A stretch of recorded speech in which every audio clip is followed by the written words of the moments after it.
right, Jaguars fans, make the playoffs, get to the divisional round. May not be the outcome that you wanted, but I think that's something to hang your hat on. Coming off two straight worst team in the NFL runs, first overall picks back to back, to making the playoffs, and not only making the playoffs, winning a playoff game, getting to the divisional round. That is something to hang your hat on. But you kind of step back and think, is there some things that could have played out differently? Are there changes to this team that could have been made? Maybe push you over the line just a little bit. And we're going to get into a story of one thing that's happening that we think would have pushed the Jaguars over the line a little bit. It's hypothetical. You never know what would have happened, but it all points to that is the case. And Nick, before we get into that though, Jaguars fans, you got your number one guy on offense locked up in Trevor Lawrence. He seems to be the real deal, but there could be a couple of other weapons added to this team that you think could push them over the edge. What would you like to see the Jaguars organization address in free agency or the draft? Let us know in the comments below. But Nick, what else could help push the Jaguars over the edge?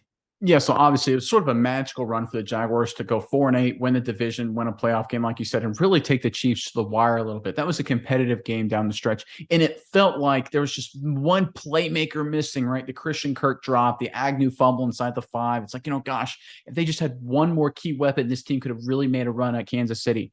Well, people forget, right, that there is help already coming in the wings, and none other than the form of Calvin Ridley, the former Atlanta Falcons receiver. So Demetrius Harvey had this report here. He said Jaguars head coach Doug Peterson said he feels very strongly that Calvin Ridley will be reinstated. Ridley can apply on February 15th. The Jaguars won't be able to have contact with him football-wise until April 17th. That's fine. It gives them plenty of time. I don't think most teams even do anything until like March anyway. Most players like to take the time off. So again, it looks like Calvin Ridley is all likely to be reinstated. It's kind of a weird deal. We haven't had a suspension like this, I think, in decades in NFL history. I don't think the NFL, they've already made their point with him. I think he will be reinstated. And that is another big-time playmaker coming to the Jacksonville Jaguars. I think this is the guy, Miles. I think if they have this guy, there's a good chance they beat Kansas City. It's certainly a different game. And with Ridley coming into the fold, this offense is going to be scary next season. Give me your thoughts. Yeah, Nick, I'm just read the stats off too, okay? 2018, Calvin Ridley, 821 yards, 10 touchdowns. In 2019, 866 yards, 7 touchdowns. True breakout season in 2020, 1,374 yards with 9 touchdowns. This guy is a playmaker. He's a big-time player. It's like they say, big-time players making big-time plays in big-time games. That is Calvin Ridley. That's kind of his MO. He is the number one type of guy that can be an addition to this already very good Jacksonville Jaguars offense. They've got a lot of interesting players like Christian Kirk. I think Zay Jones down the stretch looked pretty nice.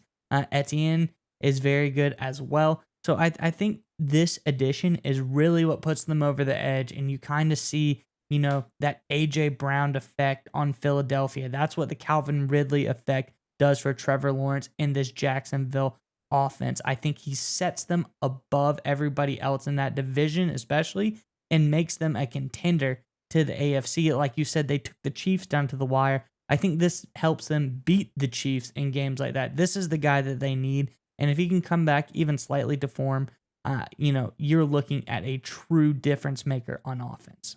Yeah, I love the Eagles comp because it kind of makes sense, right? Because if you go back to the Eagles in 2021, they had Devontae Smith, a young, solid wide receiver. They had Dallas Goedert, a good tight end, Jalen Hurts, a young quarterback. They really just needed a bigger, stronger, true number one guy to come in to really kind of alleviate the pressure off Smith and Goddard and some of their other receivers. And if the Eagles very smartly went out and got A.J. Brown, the Jacksonville Jaguars made the smart move before the trade this time. They went out and got Ridley while he was under suspension. And I think it's going to just do wonders because you look at Christian Kirk. He's a really nice player, but he has to live in the slot. That's where he's best at. Zay Jones, I think he's a solid possession receiver, has some good tools, but he's really not the true number one kind of guy. Evan Ingram at tight end, it's more of a matchup nightmare with his speed and athleticism.